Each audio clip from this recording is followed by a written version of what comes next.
Selama ribuan tahun, puncak dunia ini serasa tak tersentuh, dilindungi oleh benteng es raksasa. Sebuah dunia putih yang sunyi, misterius, dan super terpencil. Tempat di mana satu-satunya suara adalah retakan es dan deru angin kutub. Tapi benteng itu kini runtuh. Pemanasan global sedang membuka paksa kutub utara, dan di balik es yang mencair itu, yang terbuka bukan cuma lautan, tapi juga medan perang baru. Bayangkan, ada cadangan minyak dan gas senilai triliunan dolar, ditambah rute pelayaran super strategis yang bisa mengubah peta dagang dunia. Semuanya kini jadi rebutan.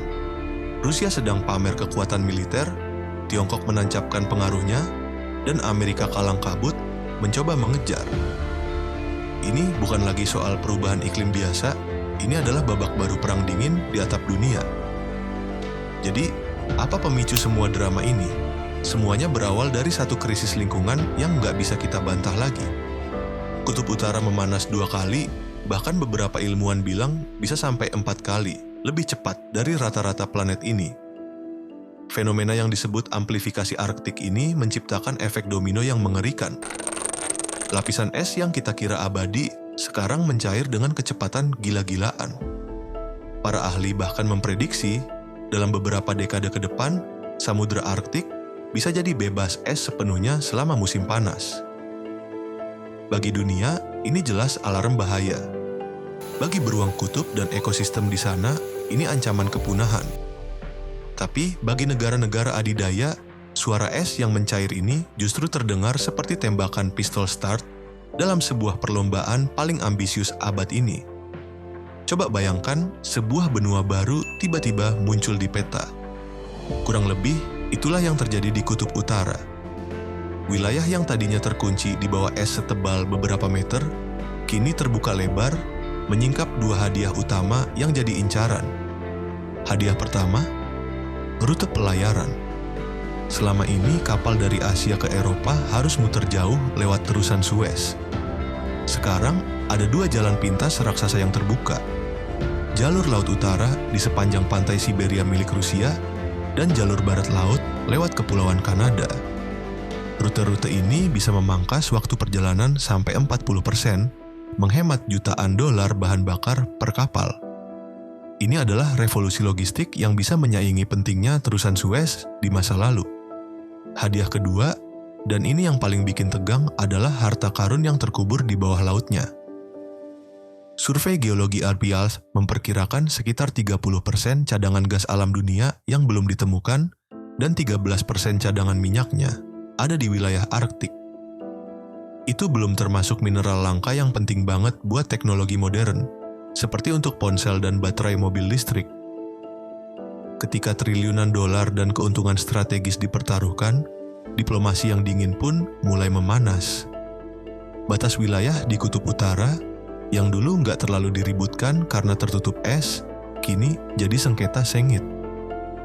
Rusia, Kanada, Denmark, Norwegia, dan Amerika Serikat. 5 negara yang berbatasan langsung dengan Samudra Arktik, semuanya saling klaim wilayah yang tumpang tindih. Dan di tengah perebutan itu, para pemain utama mulai pamer otot. Panggung Arktik sekarang didominasi oleh 3 aktor utama, masing-masing dengan gaya dan ambisinya sendiri. Ada sang raksasa Arktik, sang penantang yang agak telat, dan sang pendatang baru yang super sabar. Rusia, sang raja Kutub Utara. Bagi Rusia, Arktik itu bukan cuma perbatasan, tapi halaman depan rumah sekaligus jantung identitas bangsa. Dengan garis pantai Arktik terpanjang di dunia, Moskow melihat kawasan ini sebagai takdir dan masa depannya. Presiden Vladimir Putin pun belak-belakan bilang kalau Rusia akan terus memperkuat militernya di sana untuk melindungi kepentingannya.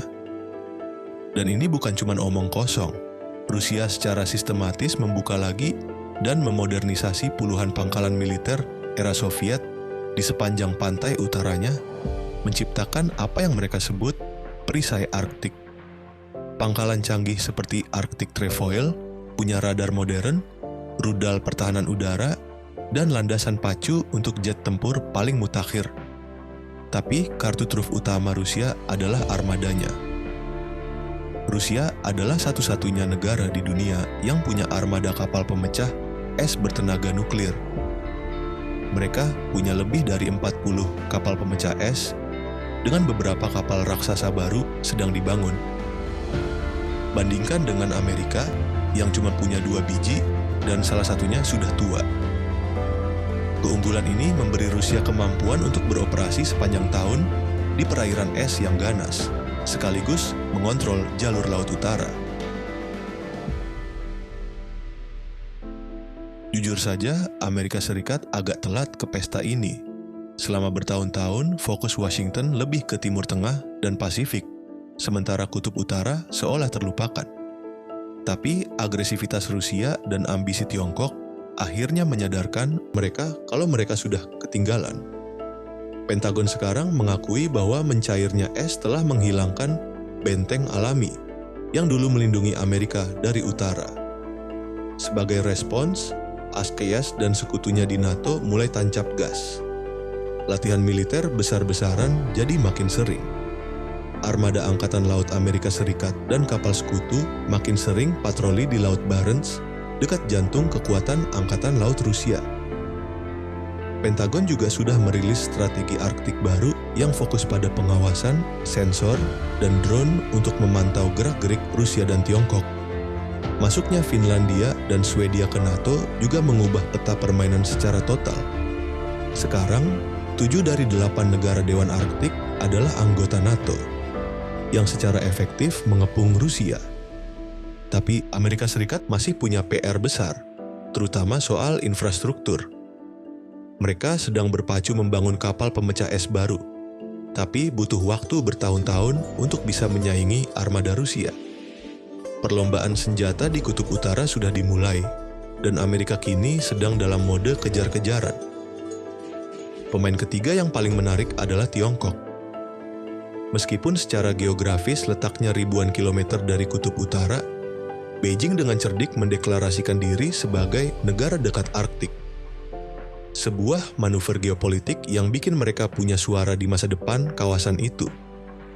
Ambisi mereka terangkum dalam satu konsep, Jalur Sutra Kutub. Bagi Tiongkok, yang ekonominya sangat bergantung pada perdagangan laut, rute Arktik adalah alternatif super menarik untuk menghindari Selat Malaka yang padat dan rawan. Rute lewat kutub ke Eropa bisa menghemat waktu dan biaya secara signifikan. Strategi Tiongkok ini adalah permainan jangka panjang yang cerdas. Mereka tidak pamer kekuatan militer secara terang-terangan. Sebaliknya, mereka berinvestasi besar-besaran pada sains, membangun stasiun penelitian, dan bekerja sama dengan negara-negara Arktik, termasuk dengan Rusia, di proyek energi. Mereka juga sedang membangun armada kapal pemecah es sendiri yang makin canggih. Tapi jangan salah, di balik jubah sains dan ekonomi, ada kepentingan strategis yang sangat besar. Kemunculan kapal perang Tiongkok, bahkan yang latihan bareng armada Rusia, di dekat perairan Alaska, sudah cukup membuat para perencana militer di Washington waspada. Tiongkok sedang menanam benih pengaruh yang suatu hari nanti bisa membuatnya jadi pemain dominan di puncak dunia. Nah, disinilah letak paradoksnya. Secara historis, Kutub Utara adalah salah satu kawasan paling damai di dunia, diatur lewat kerjasama di forum seperti Dewan Arktik. Dewan ini berhasil menangani isu lingkungan, penelitian ilmiah, dan keselamatan pelayaran dengan baik. Sebuah model diplomasi yang sukses. Namun, fondasi kerjasama itu mulai retak. Ketegangan geopolitik global, terutama setelah invasi Rusia ke Ukraina, membuat sebagian besar kerjasama di Dewan Arktik jadi macet. Negara-negara Barat menolak untuk duduk satu meja dengan Rusia, membuat forum itu lumpuh. Padahal, tantangan di Arktik justru semakin mendesak. Coba pikirkan, tumpahan minyak di perairan es yang murni akan jadi bencana ekologis yang mustahil diatasi. Peningkatan lalu lintas kapal mengancam kehidupan laut yang rapuh. Dan yang paling penting, semakin banyaknya militer di sana meningkatkan risiko salah perhitungan. Sebuah insiden kecil antara kapal perang Rusia dan kapal selam NATO bisa dengan cepat menjadi krisis internasional.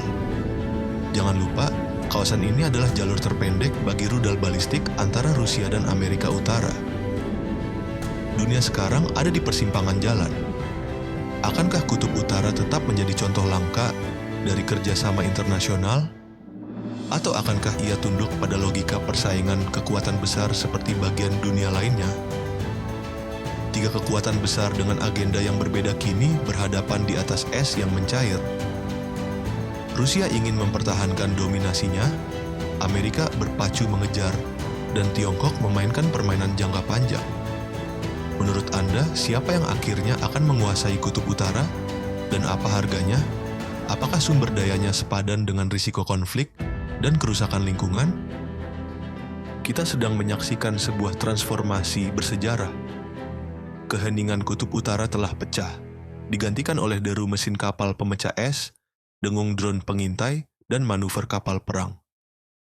Wilayah yang dulunya simbol alam liar yang tak tersentuh, kini menjadi papan catur geopolitik terbaru. Es yang mencair tidak hanya mengubah iklim planet kita, tapi juga mengubah keseimbangan kekuatan global.